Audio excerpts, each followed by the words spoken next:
लाल चूड़ियान, हवेली की आत्मा। हर साल सावन के महीने में गांव की पुरानी हवेली से लाल चूड़ियों की खनक सुनाई देती थी। पर वो हवेली पिछले 20 सालों से वीरान थी। और उस रात, जब राधा की शादी तय हुई, लाल चूड़ियों की खनक फिर से गूंजी। गांव के एक किनारे पर एक पुरानी हवेली थी।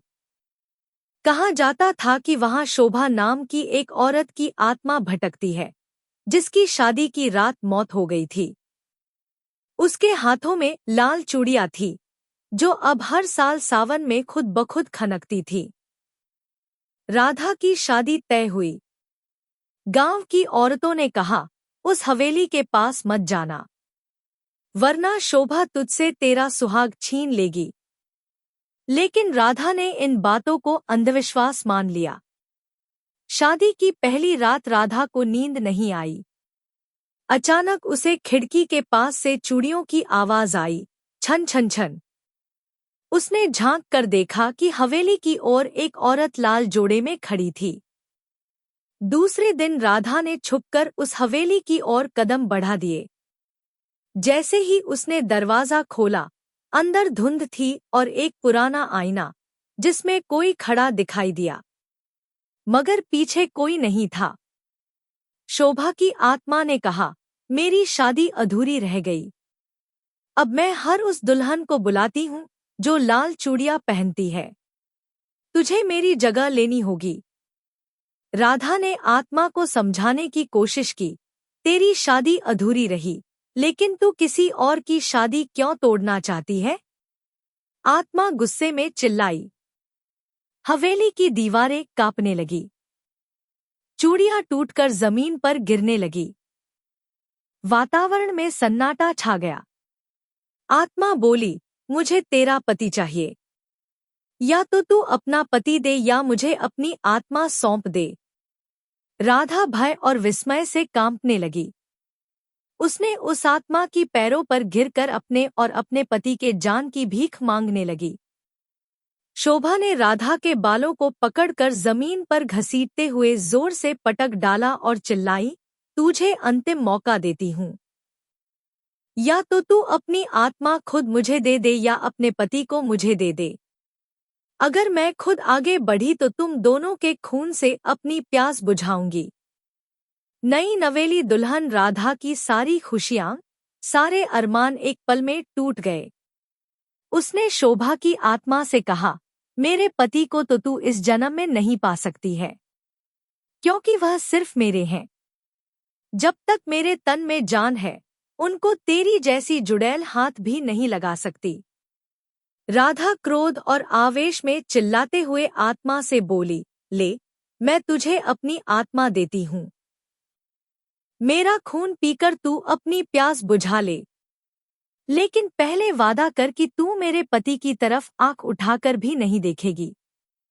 इतना कहकर राधा पास में पड़े एक कांच के टुकड़े को अपने गले पर ज्यों ही मारना चाहा, त्यों ही शोभा ने राधा के हाथ को पकड़ लिया और राधा से बोली, बस कर राधा, मुझे आज मिल गया जो मुझे चाहिए था।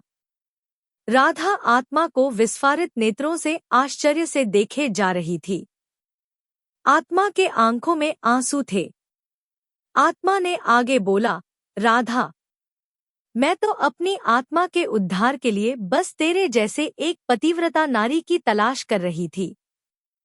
मैं तेरी परीक्षा ले रही थी कि क्या तू इस योग्य है कि मेरी आत्मा को तू मुक्त कर सके इस प्रेत योनि से।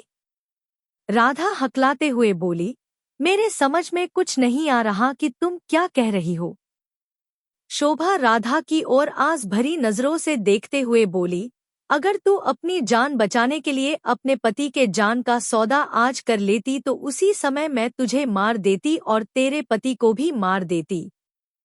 परंतु तूने अपनी जान की परवाह किए बगैर अपनी पति के लिए अपनी कुर्बानी देने को तैयार हो गई। तू एक पतिव्रता है। तेरा अनिष्ट तो यमराज भी नहीं कर सकते, तो मैं कैसे कर सकती हूँ। तेरे पास वह पुण्य है कि तू मेरे जैसी आत्मा को इस प्रेत योनि से मुक्त कर सकती है। मेरी आत्मा वर्षों से भटक रही है। अब तेरा ही सहारा है राधा। इतना कहकर शोभा राधा के पैरों में गिरकर फूट फूट कर रोने लगी। राधा ने शोभा के दुख को देखते हुए कहा, शोभा, मुझे बताओ तुम्हें मैं कैसे मुक्त कर सकती हूँ इस प्रेत योनि से। अगर मेरे हाथों से किसी आत्मा का कल्याण हो जाए तो मैं अपने आप को बहुत ही भाग्यशाली समझूंगी। शोभा ने अपने मृत्यु और अधूरी शादी की पूरी दास्तान राधा को सुनाते हुए अपने मुक्ति का उपाय बताया और राधा को ढेर सारा आशीर्वाद देते हुए अंतर्ध्यान हो गई। राधा ने शोभा की अधूरी शादी की पूरी विधि से पूजा कराई, जैसा कि शोभा ने बताया था, और हवेली के आंगन में उसके नाम की एक दीपशिखा जलाई। शोभा की आत्मा ने मुस्कराते हुए कहा, अब मेरी चूड़ियां तुझ पर नहीं, तेरे आशीर्वाद पर खनकेंगी। और वह धुएं में विलीन हो गई। उस रात के बाद हवेली से चूड़ियों की खनक फिर कभी नहीं आई। पर राधा के हाथ की लाल चूड़ियां हर सावन में खनक उठती हैं, जैसे कोई उसे आशीर्वाद दे रहा हो। अगर इस कहानी ने आपकी रूह को छू लिया हो तो वीडियो को लाइक करें, सब्सक्राइब करें संध्या के किस्से को, और कमेंट में बताएं, क्या आपने कभी चूड़ियों की आवाज सुनी है जब पास कोई नहीं था।